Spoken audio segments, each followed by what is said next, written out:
Today we're talking with author Joanne Carlton, who lives in Belgium. She's a versatile author who does a million things at once.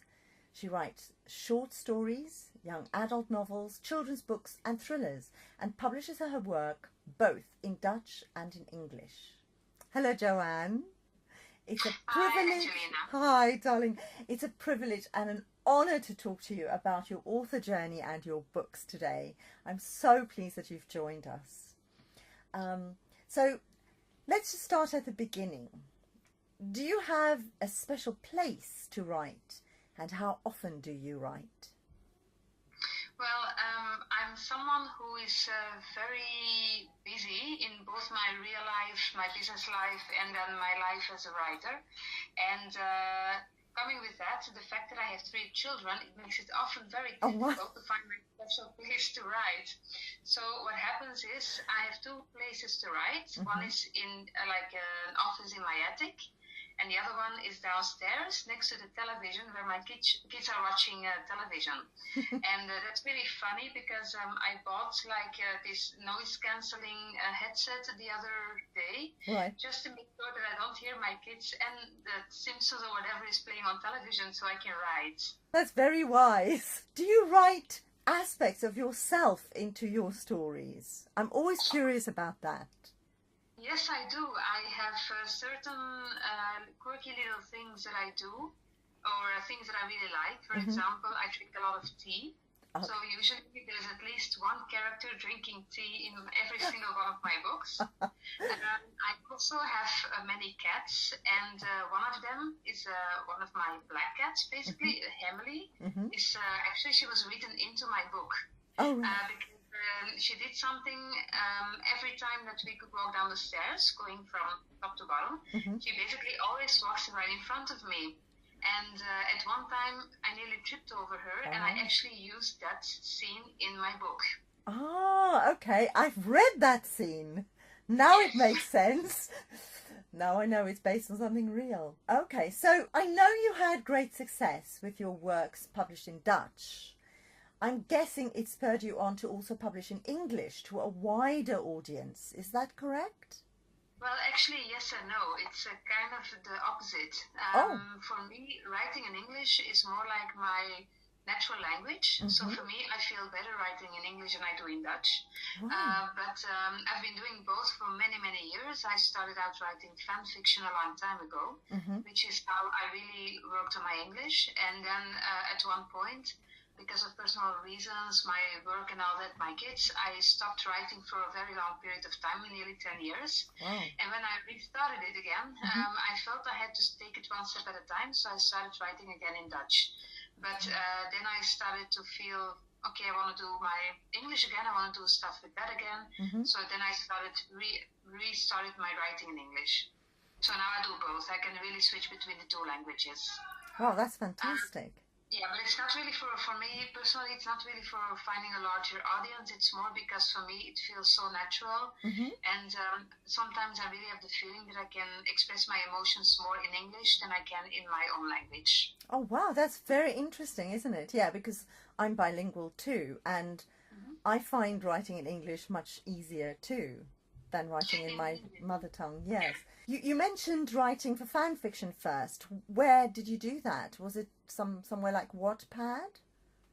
Oh, that was a long time ago, even before Wattpad existed. I'm talking about the late 90s, early 2000s, Wow. where I wrote fan fiction for the X-Files. Everybody knows the X-Files, of course. Yeah. And back then we had fora. So basically there was a forum where people, you could just, or websites where you could just post your stories. We had mailing groups and things like that. We had MSN. So I posted my stuff on there, and then now I know that there's a lot of people still writing fan fiction, but now you have things like Wattpad, you have Archive of Our Own, things like that.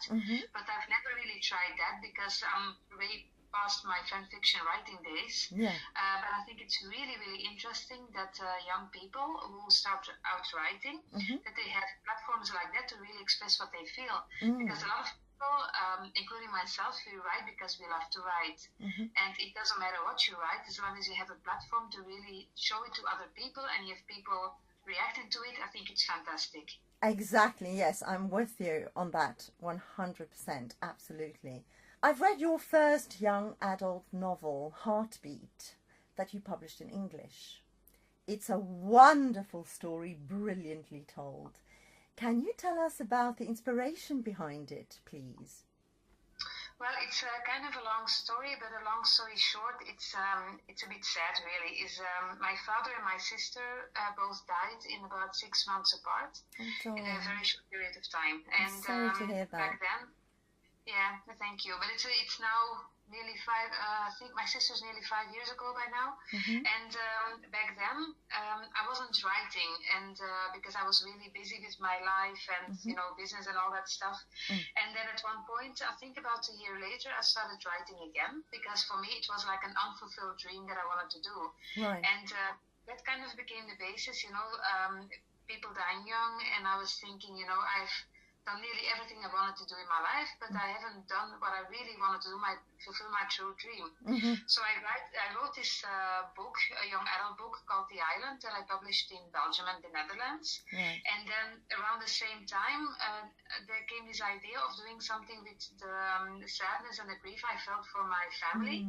So I wrote very like a baseline of this story, but I wasn't able to work on it because every time that I did, it became very emotional. And then about, I think a year or so later on, I started really working on the baseline again. And then about, I think 1.5 years ago, I decided it was really time to do something with it. So instead of using my Dutch baseline, I basically started writing the whole story in English. And that became Heartbeat. And as soon as I really had my idea and my feelings on paper, it felt really good. So for me, it's like, if you ask me later on, if there's one book I want to be remembered for, it's Heartbeat. Because it's so dear to me. Yeah. It's an amazing book. I cannot recommend it highly enough. It's an amazing story. Yes, I mean, you had me in tears. It was funny. It had all the emotions in there that you can possibly imagine. And it's so well done. I really hope this book does amazing things for you, because it's really brilliantly written, beautifully told, and so sensitively handled, because I know 100% what you mean about writing in order to get through grief. It kind of happened to me that way too, and so my first adult novel has happened that way too, that I lost someone and had to write it. But I love what you did, because you handle it so sensitively, it was so beautifully done, with such gentleness. And so I think the readers, even if they didn't know that you'd gone through a tragedy yourself, I think they might suspect it because of the way you handled the words, the story and everything. It's just beautiful, so beautiful. I'm so glad that you gave me the little book at the London Book Fair to read. It was just wonderful, because once I started reading those short 5 chapters, I then wanted to read the rest of the story. So I'm very, very happy that you gave it to me. Thank you. Sorry about making you cry, though. But oh, you did. And I'm suspecting I'm not the only one. Usually friends that start reading it, they say, okay, so what do I need to prepare for? And I said, yeah, just take a box of Kleenex and you'll be fine. Yeah, definitely. You're going to need it for sure. Yeah. But as I said, it also has other emotions in it, It is funny. It's very intense, though. It's amazingly well written and a beautiful story. So what I particularly loved about Heartbeat was the love story between friends instead of a romance. I thought that was really refreshing, actually. So Sam's and Jasper's friendship is that of soulmates. Did you base their relationship on a real one? Actually, I didn't, because I started with the basis of I wanted to do something where romance was not the heart of the story. And I think that I have friends in real life that I really, really rely on and that I really love. Yeah. But I think the concept of soulmates, I think it's very rare to find that and unique to find that.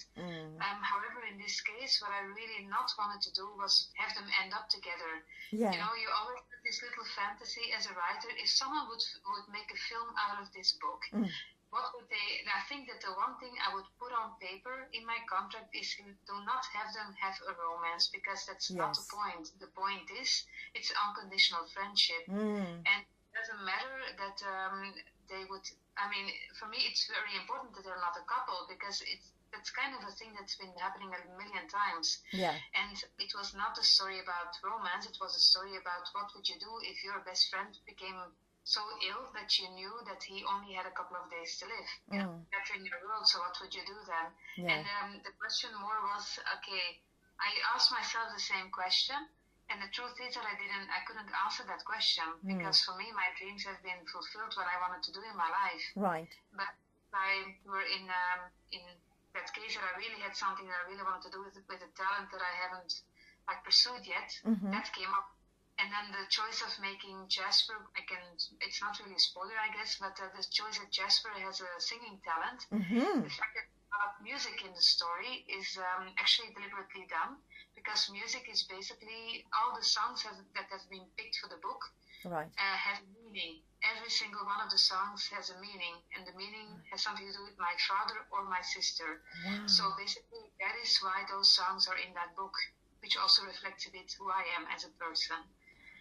So for me, that talent was so important, because I wanted to use that music. So making him a singer, it was the obvious choice. That was brilliant, because that's what made me relate to the book so well, because in a previous life I was a singer, and I did lose my best friend who was my soulmate. So this book really resonated with me particularly, but I think it will resonate with a lot of people, actually. It really will, because, as you so rightly said, the romance thing has been done a lot. The fact that they're not romantically involved, that they are genuinely friends, that's what really I found very attractive, about the characters, that it was an unconditional friendship and soulmates. Because I think that really can happen in real life, that you meet somebody who is a friend, but you love them so deeply and they are your soulmate rather than a romantic partner. And I loved all the singing and the music. And it now makes sense when you said about the songs in there, because I had a look at the list and I thought, oh, I wonder what they mean, but now I know. Yeah, a little detail is that there's a Coldplay song in it. I'm not going to say much more about it for the people who want to read the book. Yes. But that the Coldplay song was chosen for a very special reason, and it has to do with my father, basically. So it was a song I listened to all the time when he was ill. Okay. So for me, that was like the song that every time that I hear it, it reminds me of him. So. Right. Okay. Well, I'm going to have to go and listen to them now. Yes, it's a fantastic song. Seriously. Yes. Yeah. I went through the list and I did. I went through the list and I thought, oh, they sound wonderful, but I haven't listened to them yet, so I will do that next. So if there's ever a movie coming out, there will have to be a CD with that. Definitely. I'm sure the director of this movie will thank you, because it means he doesn't have to think about what music to choose for the film. It's already been done for him. You describe the settings in your novel so well that I was transported there. Did you travel to those places specifically in order to imbue your novel with such authentic atmosphere? Well, there are reasons why those places are in the book, except for the opening scene of in Boulder, Colorado, which is based on the fact that I needed to have a college in the States, and a very good friend of mine actually works there. So I asked her, I was mailing back and forth with her about, help me find a good college. And she says, and I really I think I spent hours chatting with her about the settings of the college to make it as realistic as possible. Right. And we always came back to that, and I needed to have a winter landscape, and she was always complaining about the weather in Colorado. So I just had to use that. So I put it in the book, and she was really laughing so loud when she read it, because she said, yeah, that's really where I live. So that was fun.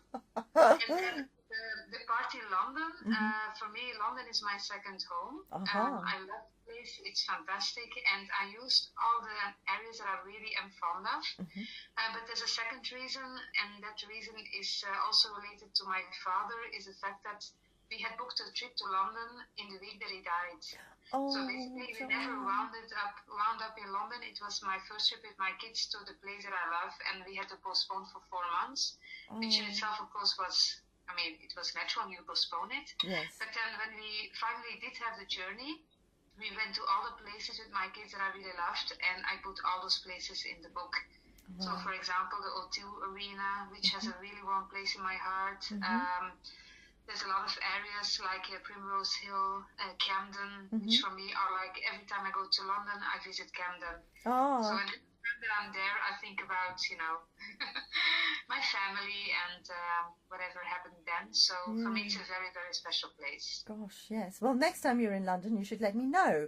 I don't live very, very far from Camden. Ah, that's great. Oh, we're going back twice in August. So. Are you? Yes, well, you'll have to come. I wanted to ask you more about the characters. You wrote from both Sam's and Jasper's point of view in the first person. What guided your decision to do that? Well, I really love writing in first person. For me, I write both in third person and then in first person.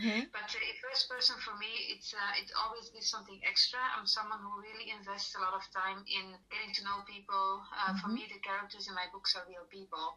So they are based visually on people that I know and like, but they're also, for me, they have their own heart, they have their own character, their own sentiment, and the best way to do this is to really express yourself is by writing from their point of view. And the reason why it became organically. Jasper had a certain attitude, Sam had a certain attitude, and in the first baseline, I actually wrote from Jasper's point of view, and then I started automatically putting in stuff from Sam, and I had to say that from her point of view, so for some reason I write better men than women, I don't know why, but when I started writing Sam, in the end I fell in love with her, and I mean, you know, like in a character kind of way, because she was so honest and open, and she kind of became her own voice.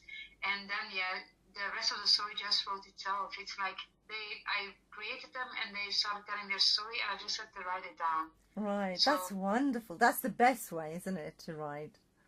Yes. And I do love the variation of the two, because it does give you, especially in this story, it gives you the both sides of the story kind of thing. Yeah. And especially when they do things that you would say, this is weird, why would you do that?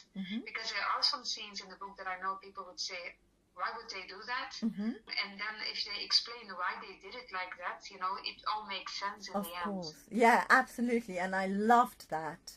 I thought it was very immediate, and you are right, it kind of pulls you as a reader right into their world. Heartbeat is a standalone novel, I'm thinking. Are all your novels standalone, or do you also have series available?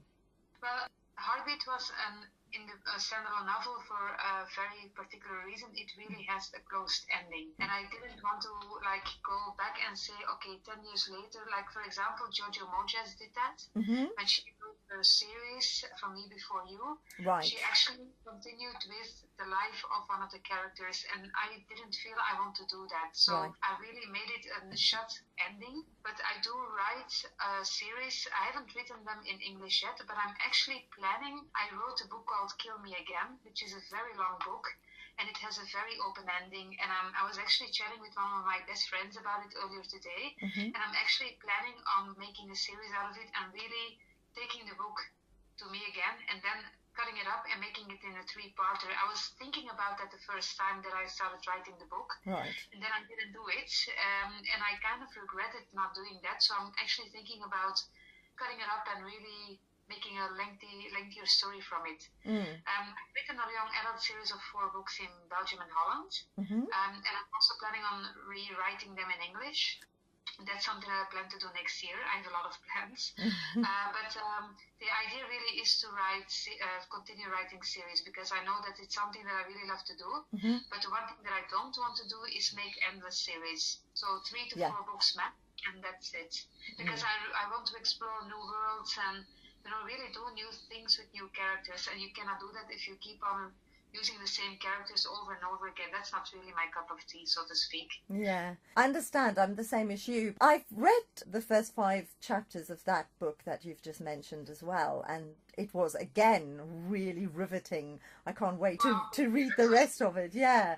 For me, it's a special book because it was, I don't know what it was, but I wrote the baseline of that book in 2 days. Wow, And okay. I really had this idea. I wanted to write it out, and it was based on actually, it's a really funny story. I have a friend, and she called me one morning, and I was actually writing another book.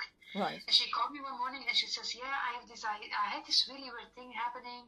I pick up a newspaper, I start reading articles, and I keep on having this deja vu feeling." And she said, "Yeah, it's like I read this article, and I've already read it once." And I said, "Oh, that's interesting. So what do you want me to do with it?" And she says, "Yeah, maybe you can use it somewhere." Right. And she hung up the phone, and that I was in the car on my way to the shop, and by the time I got out of the shop, I had my whole baseline. So I called her again, and I said, "Yeah, I have this idea for whatever happened to you." And I explained my idea in like 10 minutes, and she went totally quiet. She said, "Okay, so is this going to turn into a book?" And I said, "Yeah, I'll turn it into a book." And I really dropped everything I was doing, and I started writing that book. Wow. And then I wrote the whole baseline in 2 days. I wrote the first version, the first draft, in I think a month. Gosh. And then I left it aside, finished Heartbeat because it was right in that time. And then I left it aside for 6 months, and I retook it end of December and rewrote it. That was it. Wow. So it's just... like, in my head, yeah. Yeah, so it's a story that really wanted to be told. The whole psychology thing, I don't want to do romance novels or like young adult where immediately from the first chapter that he's going to end up with her. There is romance in that book, but it's more like, how do you say it? It's like a romance that's on the background. It's not in the front of the book. Right. Oh, yeah. Interesting. I can't wait to finish reading it because, as I said, I read the first 5 chapters that you gave me at the London Book Fair, and so I'm looking forward to reading that one as well. The other aspect of Heartbeat that I loved is that some of the story revolves around singing and music. So I know we've spoken about the fact that the music was very important, that it was music that you'd picked because it reminded you of your family, your dad and your sister. But is it something that's part of your life as well? Do you sing? Do you play instruments? No, I'm not a singer. You don't want to hear me sing. I don't play instruments, but I have a kind of natural feeling for music. So if I hear a song one time, I usually can sing along like for half of the song after 2 or 3 takes. My kids play music. They're very young still, so it's in their beginning steps. My oldest kid plays guitar, and my twins play the piano. So yeah, I don't know if you know the term quatre mains. So they play with 4 hands. So the teacher is really looking forward to that. Oh, that's so cute. Yes. But I use music quite a lot when I write and when I think about things. For me, music sets the tone of my mood. So I usually have my Spotify on when I'm writing, and depending on what I need to write, it's selective music. Right. So it's very difficult for me to write without music. It's really something that guides me also in the whole process of writing. That's very interesting, because I was going to say that the way you write is very musical. As a reader, the way that I read your books, it feels like music. I mean, of course it's words, but I can feel, possibly because I'm a singer, it feels like music to me. So I found that very interesting as well, and I loved it. Yeah, I usually get the remark that apparently I write very like in a movie, a film. Yes. Like if you see it really happening in front of you, and so if it's filmed one day, I just want to cut it up. Hint, hint. Anybody out there listening? Yes, why not? I mean, it would be really weird, I think, to see. I mean, we laugh about it all the time. It's like, I really want to write screenplays, and I'm actually writing a screenplay now for the first time in my life. Right. And I take this very seriously, so I'm really like reading tutorials and stuff like that. But it's like taking a part of your book and then pasting it into the screenplay, and then you envision what the character would be like. And for me, I have this certain type of person in my head when I see Jasper or when I see Sam. Right. And then it would would be so weird to see someone real like that, you know. It would always be weird. You may have to try and find an actor or an actress that sort of embodies them as you're writing. That might help. Basically, I do that. I don't know if you do that, but I do. Yeah. I have actors when I write it. So I have pictures up of people when I write. Yes, but you're right. They first of all manifest themselves in your head, and then to try and find the person that matches that, it can be challenging, to say the least. Yeah. The main message that I got from Heartbeat is how important it is to follow your dreams and your passions. And I was going to ask you, is that what writing is to you? But I suspect you're going to say yes. Yeah, of course. For me, writing is the same as breathing, basically. It's like it's embedded, and there are days that I really don't have time. You know, we all have a busy life, and it's like something you do on the side. But I always joke, if I had financially, I could do whatever I want. And let's say I don't have to work anymore and I could write, I think I would write 12 books per year. Because I have so many ideas and so many things I want to do. And the one thing that frustrates me is the fact that I don't have enough time to do it. Because I also run my own business, I also run my own marketing, whatever. So if you want to be known as a writer, it's not just the writing, it's so many things that come with it. Yes. And if I really had a choice, if I could do whatever I want, I would be able to write 4 or 5 hours per day in the evening. I don't need a television. I don't need anything, just, you know, a laptop, and that's it. But of course, life doesn't work like that. So unfortunately not. The benefit of it is that you do take the time that you have to your advantage, and you really optimize the time that you have. Like if you have an hour, you really spend the full hour doing that stuff. If you really have, like, sometimes I take a day off from my work, and I really say, you know what, I'm going to start writing at 7 o'clock in the morning, and I end up at 10 o'clock tonight. And then it's like a heavenly day. I know what you mean. Then I think, would I be doing this every day for the rest of my life? And I think, no, because my work would be too narrow. So it's the thing is, you need to find a good combination of. There are professional writers who write in the morning and in the afternoon they do something else. So I think in my utopian world, if I could really choose, I would do that. Maybe write like 6 hours per day and then do the rest of the day something else. Yeah, I think you're right. If you just write every day, all day, it does narrow your world. I mean, you have to actually get out in the world to live in order to write, don't you? Indeed. Yeah. Yeah, indeed. And the thing is, I also love my other work, you know. I have another job. I work full time there. I really love what I do. I work with people. It's coaching stuff. And that also helps me. For me, it's like I always say I have 2 personalities. I'm a bit schizophrenic. I have my writer personality and I have my other personality. And it kind of fits in because my other personality is very extrovert. And my writer, when I'm writing in my own little world, don't ask me to collaborate with someone in a book because it will not work. Yeah. Well, Heartbeat made me cry, like I said earlier on. And I wanted to ask you, can you remember the first book that made you cry? It's kind of weird because I don't really cry over books. I cry more when pets die in movies. Okay. I'm kind of weird in that sense. But I do have books that made me emotional when I was younger. For example, one of the authors that I really have an emotional bond with, for example, is Jodi Picoult. Oh, right. He writes really fantastic books, and for some reason there's always, like, I remember, I forgot the title of the book, but she wrote so many already. It's about a girl, and she was a fragile bone, so she had the disease where you have like brittle bones. Right. A really sad story. For example, also another book, My Sister's Keeper. When I in 19 minutes, for example, when I read that book, it really made me cry because then she really gets you into the whole, you know, the emotion of things. Yeah. But there are other books. For example, there was an author called Vince Flynn.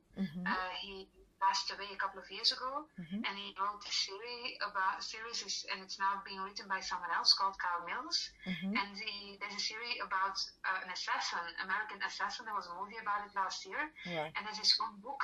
It's called, I believe, Consent to Kill, where basically something tragic happens to the main character, and even though it's a book about assassins, that part really made me cry because it was so sad. And the way that he wrote it was really intense. You know, it's like you were there, you saw it happening, and so those kind of things really get to me too. It's like it doesn't have to be like a romance, or it can be a book about an assassin where something happens. You know, if it's so intense that it really pulls you into that, then it's enough. Of course, yeah, because it's the human condition, isn't it? Let me ask you this. Are there genres you like to read that's different from what you write? Yeah, the genre I just mentioned, basically, it's a spy genre. I think it's incredible that those people can do that because it's so detailed. I'm really a fan of the genre. I love reading books about Bourne, about the character Mitch Rapp, you know, books like that. I really look forward every time there's a new one coming out. But I would not for the life of me be able to write that because it's so detailed in the whole political part, you know, the spy things and all that. For me, it's like so far away from what I'm used to in my life. It would be like having a handbook and I go, okay, what kind of gun this is? You know, it would be too much. I love reading fantasy novels. I think it's amazing, and I'm not able to write it. It's for me also, for some reason, my fantasy level doesn't go there. I would be too, you know, always looking. I love, for example, I'll take the example, Lord of the Rings. You know, I love watching the movies. I love books, but if you ask me, can you write that? I would go, yeah, okay. I invent stuff, and I have no idea how to start, so maybe after 2 attempts I would be frustrated. But I do want to challenge myself because I'm actually writing a couple of new things that I've never done before. I've written in Dutch, and I'm planning to write it in English as well, a book about the First World War. It was actually a request from my publishing company because we have the anniversary coming up of 100 years in Ypres and Passendaven. So as you know, for the Brits and for Belgians and French people, that's a very important anniversary. So I wrote a story about a young soldier, 17 years old, who is plucked away from a Flemish field to go and fight in the war. So that was quite new for me because in the beginning I said, no, I won't be able to do this because it's too far away from who I am. And then I started doing research on my own area where I live, how it was like, what it was like in the war, how people lived here. And then I read this really fascinating article about the fact that the youngest soldier who died in the war was a British 14-year-old soldier. And a lot of 17-year-old and 16-year-old kids were really chosen. They didn't have a choice, but they were taken away to fight in the war, and that was around 1916, because everybody else was already there. So they had nothing left. So they basically started taking kids and, you know, send them away to places like Passendaven. Terrible, yeah. Yeah, and I used that as a baseline because I felt it was horrible, but also we always say that soldiers are heroes, but they were not heroes all the time. They were also just trying to survive. And so that was my basic story for the book. And when I wrote it, it's like a series of short stories, and I finished it. I sent it to some proofreaders, and I got a reaction that it felt like I wrote the biography of a living and breathing person. And that for me was the biggest compliment I ever had. So that was really cool to get that compliment. That's fantastic. Yes. Wow, that's fantastic. Especially since you said, you know, that it felt so far removed from who you are and where you are in your life. Because I was going to say to you, you know, often when you go to writers' conferences or writers' workshops or creative workshops, that is one of the things that coaches always say, write about what you know. But clearly you feel that you can write about other things other than what you know and do it well. Indeed, but you just need to do a lot of research, make sure, of course, that it matches with reality. And in this case, for example, I actually used, I have I think I bookmarked about 40 different websites with testimonials of soldiers from back then. I did a lot of research on what our world, our country, our little part of the country looked like at that moment. I actually used some real life things from my own family in it. Right. And I kind of mix and match that with the whole storyline. And then for me, it kind of felt really fulfilling when I wrote it, because I stepped out of my comfort zone and do something completely different. Yeah. And I really love doing that. So I'm now writing a novella, which is basically something again completely different from what I'm doing.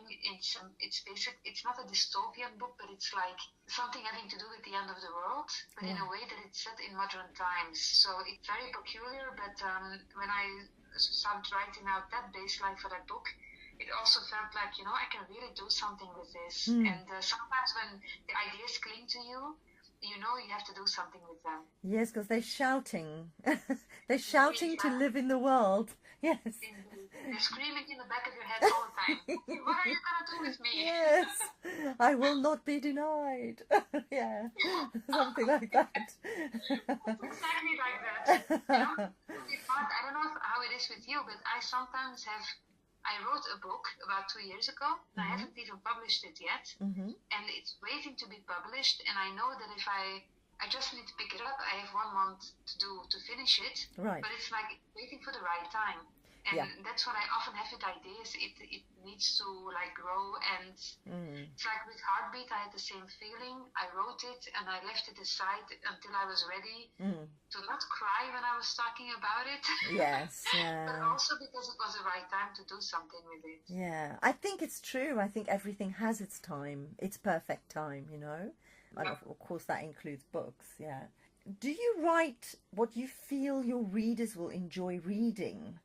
Or do you write stories for yourself? I write stories for myself. No doubt about it. I never write something with the idea of what will the readers think. The war book was actually a good example, because I had a whole discussion about it with my partner, where we said, okay, my partner said, don't do it because it's not in your comfort zone. It's not what your readers are expecting. And I said, yeah, but I need to do this. And I basically, because I work with an alias, I took another alias. I actually took my real name to write this book, which we don't do but it's plays around in my area. So I basically wanted to, and I'm known in my village little bit. So I wanted to show people in my village, listen, this is something that I wrote for you. You can read it. It's about this village. But whenever there's an idea in my head, I never think about what other people will think. What will other people think is the worst thing you can think when you write a book.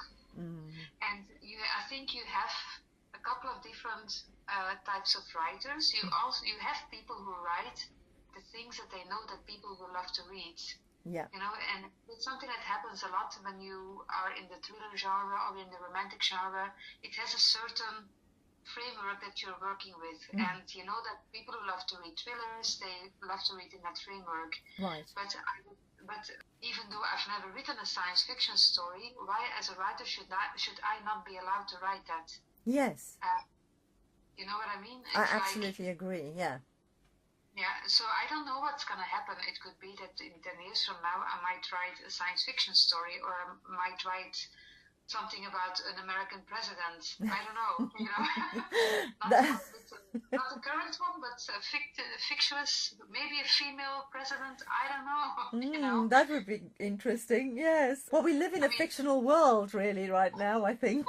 I don't want to be pushed into a little corner of the world. You're only a young adult writer. You're only this, you're only that. And even saying you're only a YA writer is kind of stupid, because it's so difficult to write YA. It's very, very difficult.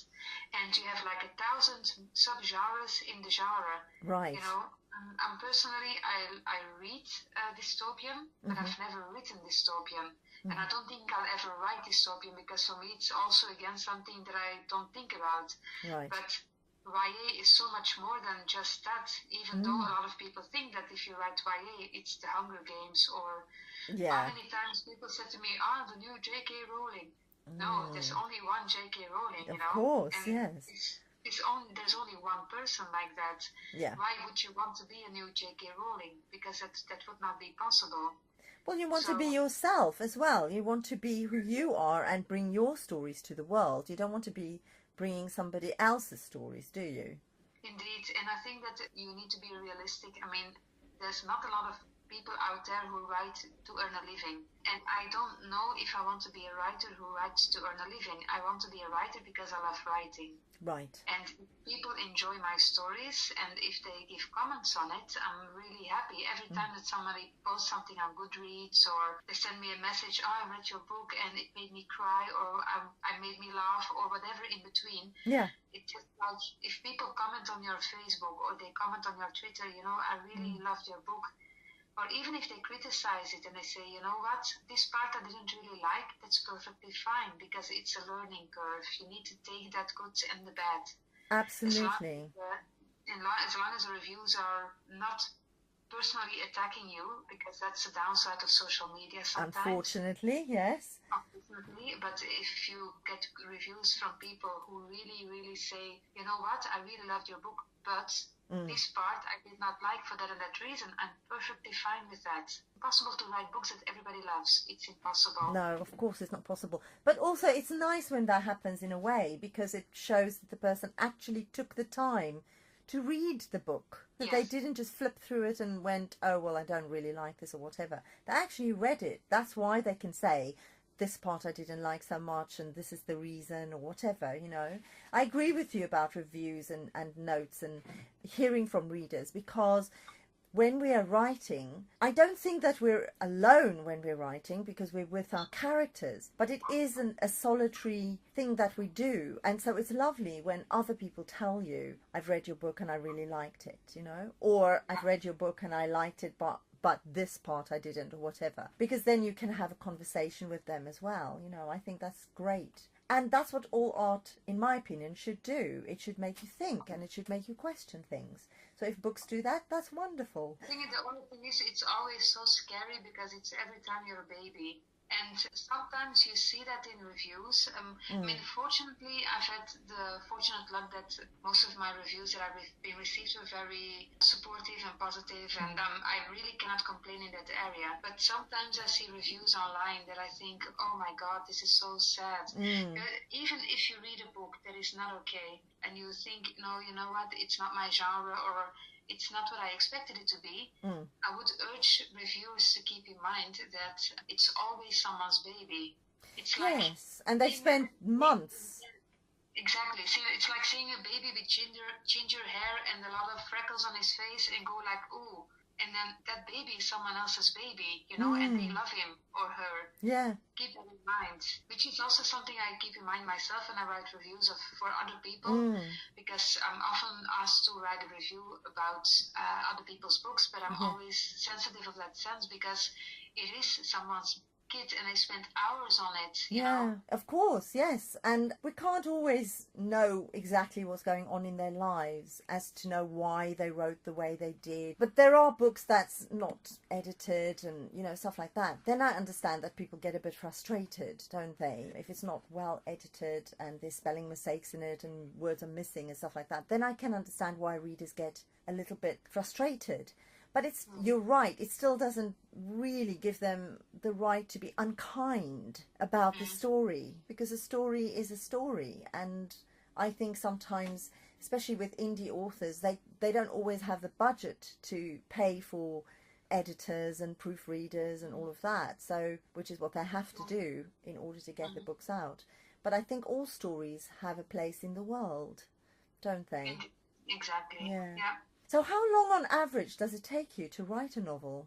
Oh, it really depends. Sometimes I'm really like the Eurostar, you know, going at full speed. It depends on the story. It depends on the time of the year. In wintertime, I tend to write a lot more than in summertime, because of the weather, because of the holidays, because of my kids. like 1,000 reasons. Mm-hmm. It's too cold to sit inside, you know. You also have a life. And sometimes I'm really like a timekeeper, and I organize myself quite well because I do that in my real life as well for a living. Sometimes I just doodle. If you would see my Word at the moment, I have about 12 saved documents, out of which I'm writing seriously on 2 books at the moment. Right. The one book is the Dutch version of Heartbeat, which will be coming out in the fall. Right. The other one is a new English novel that I'm going to publish later this year. But if I'm really serious, like going into the adrenaline modus, I can write a book in, I think, 6 weeks. Gosh, yes, that's very fast. I once wrote a book, and I know you won't believe me, but it's really the truth. I wrote a book in 10 days. Wow. I worked full time. I went to work 5 days. I mean, out of those 10 days, I think I worked 5 or 6 days full time. I came home. It was a challenge for my publisher. He said, yeah, you know, we have this big book fair in Belgium.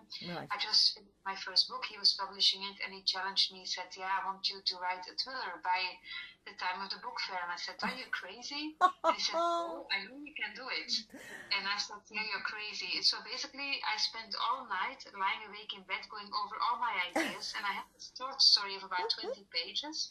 And I thought, I can do something with this. So I said to my kids and my partner, listen, so if we're going to do this, we're all in it together. And they said, okay. So I came home from the office around 5:30. I ate and I wrote until midnight, 10 days in a row, and then Saturday and Sunday, 2 Saturdays, 1 Sunday, from 7 o'clock in the morning to about midnight.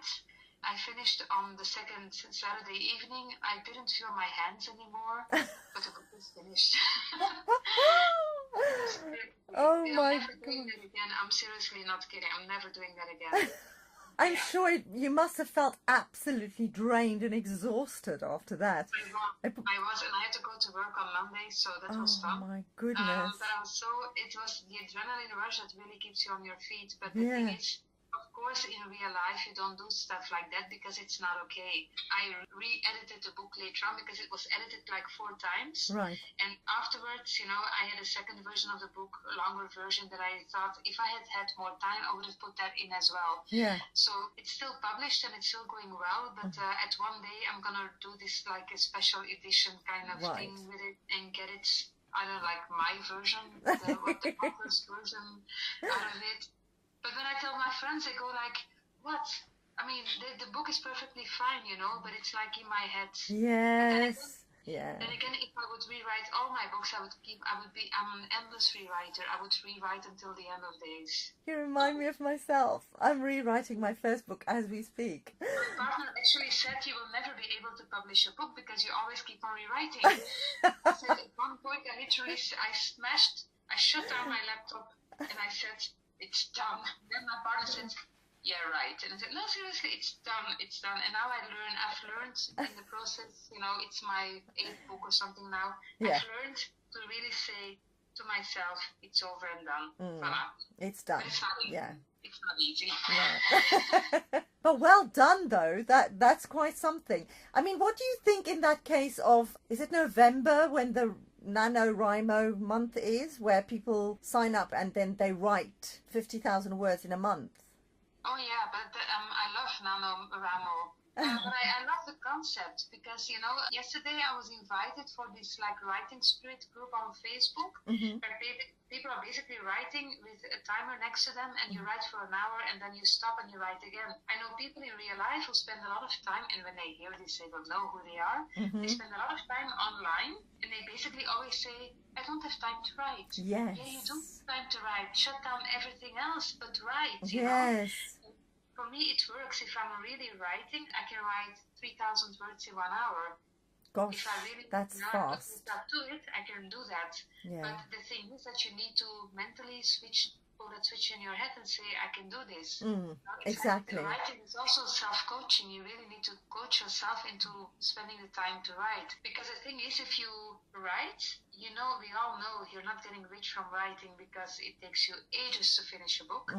But that's not the point. The point is having fun. And it's like spending time with something that you created for yourself. So it's like the fun time that you do as a writer. It's like the reason why you do this. exactly. Yeah. Sometimes you just need to do that. I mean, for the Yeah. war book, I have a deadline of 1 month, and it's a shorter one because it's only like, I think, 45,000, 50,000 words, which is for me not much. And I really, the moment that I had my research done, because I spent more time doing my research than I did writing the book, the moment that that was done and over and done with, I just, I had to write a story, and then it just came out, and It flows. it was hard. That's But fantastic. you need to be able, it's a self-discipline thing, if Yeah. you don't, not able to do this, you're constantly distracted, then this is a rule in school, for example. Do you know the reason why school hours are only 50 minutes is because that's a time span that kids can concentrate. Right. So there's this rule that says if you have 1 hour on the clock, take 50 minutes to do something right, and 10 minutes to have a break, and then start over again. And it's actually the perfect thing to do. It really works. Like you, I get completely into it, and then I write for hours. And Yes. then at the end of it, I go, I cannot now feel anything. I can't feel my legs. I can't, because I've been sitting down too long. Yeah. I forgot to eat. I forgot to feed the cats. Exactly. Mom always gets pissed off when, like in one of my writing days, and everybody comes home from work and school, and the first question I get is, "Did you feed the rabbits?" Oops. Whoop. But I've now got myself a standing desk. Yeah. I use it at the office. We have a lot of offices with standing desk meeting rooms, and when I can, I book those. I love them. They're so much more efficient than the sitting rooms. Yes, actually, it's true. And it does make you feel also energetic, doesn't it? When you're standing and writing, yeah. Do you engage with your readers? And if so, how do you do it? I started doing it quite a lot when I first published my first novel, the first young adult in about 3 years ago. I was really nervous about that because I had no idea how they would react to my books. And then, fortunately, I got these really positive reactions, and I automatically started befriending people because my schizophrenic personality is also split up in 2 parts. So I have the Dutch writer and I have the English-American writer in me. And in Belgium and the Netherlands, you have these meeting points, like we have the big book fair, you do book sessions in bookstores, stuff like that. And you also have like a smaller audience because we are that many people, and you interact with them quite a lot. And the more that I started doing that, I noticed that these people really do follow what you're doing. And for example, now when I come out with something new, I automatically get the question, can I review your book? Can I do something with the book, and so on? So I'm actually setting up my first real blog tour in Flanders in the Netherlands for my upcoming books. That's fantastic. And that for me is really great. Yeah, because it's like the first time that I'm doing something like that over here, and I picked up the idea from American blog tours because here they do it all the time. So for example, when I'm publishing my next novel in English, I plan to do the same, find influencers and bloggers, work with them. I'm collaborating with a lot of people. The only downside that I have is the fact that I live abroad. So the fact that I live in Belgium, it's not easy to come to the UK all the time and do something there. The same for the States, so that's kind of a disadvantage. On the other hand, I'm in so many groups and interacting with people who have no idea that I'm Belgian. Maybe they know now. Yeah, so that it becomes fun, and that's again the benefit of having a digital social world. It doesn't matter where you come from. The fact that you are a foreigner and their eyes kind of makes it interesting because usually they have no clue, and that makes it fun. True. No, absolutely, I agree with you. So what motivated you to become an indie author? I can compare the two because I have publishing companies so my books in Belgium, Netherlands are published by a publishing company, and over here they're not. And I think the reason is actually practical reason. I am a foreigner, I'm Belgian, so it would already be very difficult to find an agent or a publishing company. And I kind of wanted to save myself the horror stories of all the finding an agent and finding a publishing company and going through that whole process of getting 100 times a mail saying, no, thank you, but no, thank you. And that was one reason. Not that I didn't consider it, but I actually did send my book to 2 or 3 agents, and people are going to say, oh, that's way too little, you need to send it to hundreds. Yeah. But just to see what it was like. And then 3 times, I think, I got back almost the same rejection letter, like up to a T. Oh, And then right. I thought, I'm just a number for these people. They don't care. I'm totally assuming that they care about the authors that they work with, but just the whole painful process of getting there is, I guess, not for me. And secondly, also, I'm an independent, so I have my own company. I would love to do things my way, and I love doing things my way, and in a sense, in a positive sense. You know, I love to publish books whenever I want to. I love to engage with people that I love to engage with, and I love going to things like the London Book Fair, where you meet with kindred spirits, and you don't need to be in every bookstore. I'm not into the book writing to become famous. I'm doing it because I love doing it. Yeah. I don't know, maybe someday someone will say, hey, I really love your book and I want to publish it and I want to make a movie out of it. But you know what? I do believe in karma, and I believe that there are certain reasons for certain things. So if it comes and if it doesn't come, I'm perfectly happy the way that I'm doing things at the moment. So I'm cool with that. Oh, good, because you're doing a great job. Finally, what is the most important thing you've learnt as a result of your writing journey, would you say? Oh, that's a difficult question. I think patience. I'm by nature a very impatient person. And that's really, again, the two schizophrenic personalities in me. I did a test once, you know, I think you're going to find this really funny. My partner found it really funny. There's this personality test where you get the profiles, the INFP profile, and you know, like you're the moderator, you're the this, you're the that. There's this site online. I did a test as the person that I am during the day, and I did it as a person that I am in the evening when I'm writing. Right. And there are complete opposites.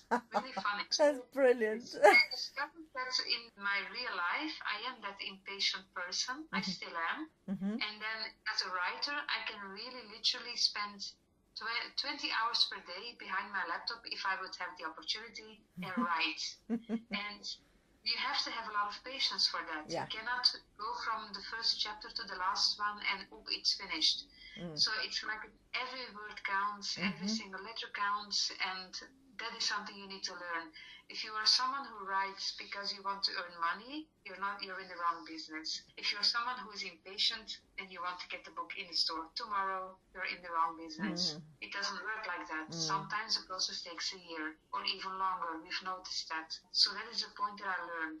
The second point is, I had a hard lesson learned in the book Read Business about a year and a half ago. I kind of started working with someone that I felt I shouldn't have been working with, but that person promised me some things that I said, okay, you know what, I want to try that out. I want to go down that path. And it totally backfired. It didn't work out that way. And it made me really doubt my writing abilities. And I actually played around with the idea of never writing again. Oh my goodness. And, it took me a lot of time to get over that. And the moment that I did, now I can joke about it, but it was a good lesson, because for me at that moment, I always do things by my heart. I follow my heart, and when I don't follow my heart and I go into certain directions that I don't want to go, it backfires. So that hard lesson for me there was that you should never doubt yourself, but stay realistic. If people give you good advice, take it, but take it and do something with it. And the second point is that even if someone puts you down for whatever reason, or something happens that puts you down for whatever reason, then try to find the right people who really help you to see things otherwise, you know. And that's a lesson that I learned. That's a hard one, isn't it? It really is. I mean, it does come down to that whole thing about following your gut instinct. Yes, indeed. And that's really weird, because I usually, also in real life, I always follow my gut feeling and my instincts. And in this case, because I was promised things, I didn't do that. And in the end, you know, I was punished by karma, basically, because I should have known up front. And it's not that traumatic. I mean, it was only, you know, for me, it did mean that I lost about 6 months of being creative and creativity. But it also made me publish Heartbeat, so that was a good thing that came out of it. Because at the time I took a step aside of my Dutch writing, and I really said to myself, you know what, I'm going to take a distance here and I'm going to focus on what I also wanted to do, was writing my book in English and finishing the book. Right. And I always found reasons not to finish Heartbeat. And then the reasons to finish Heartbeat were there. And I did that in all peace and quiet, and I really enjoyed it. And the moment that this book was published, for me, it felt like the circle was complete again. Oh, brilliant. So, yeah, so that was my, I guess, my yin and yang kind of moment. Yeah. Yeah, where the circle became complete, and it did have a purpose. I'm glad you didn't give up. I'm glad you didn't decide not to write again, because your writing is amazing. And I do think that your stories need to live in the world. I mean, I do think that people need to read them. They are beautiful. And I'm crossing all my fingers that somebody who's a filmmaker is listening to this and make Heartbeat into a film for you, because it is an amazing movie. I mean, amazing book that you can kind of see in your head as a movie, you know? So, excellent. That would be cool, actually. That would be really cool. But it's, you know, it would also be like the weirdest thing ever. Well, it happens. Andy Weir, who wrote The Martian, he self-published it and sort of didn't think that anybody was going to pick it up because nobody wanted it. And then he sold the movie rights first, as I understand it, before the book rights. Indeed, yeah. It's the karma and, you know, whatever is being decided for you. But, you know, we are joking about it now, but I think just the fact that the book is out there and people are enjoying it, for me, it's, you know, it's amazing, because I always wanted to do, Heartbeat is really the book for me. I know that I'll never write a second Heartbeat again, and that's perfectly fine, because for me, it's the book that just lingers there all the time. And it didn't even have that feeling with my debut. You know, my debut, I really enjoyed, and I loved writing the series and all that, but for some reason, you know, it's like, if you have, you're not supposed to say it as a mother, but if you would have preferred children you prefer, this would be my baby I prefer. Your golden child, I see. Well, Joanne, thank you so much for coming to join us and for talking so wonderfully about your books and about Heartbeat and everything.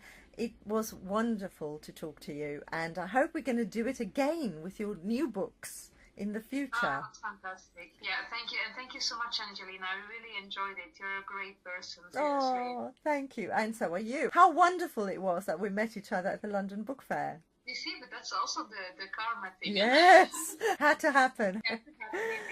Okay, yeah. So on that note, I shall bid you adieu, and we'll speak soon. And we say in Dutch, goedenavond. Goedenavond. In Afrikaans we say goeienaand. Goedenavond. Okay, darling, take care. Have a lovely evening. Bye. Bye.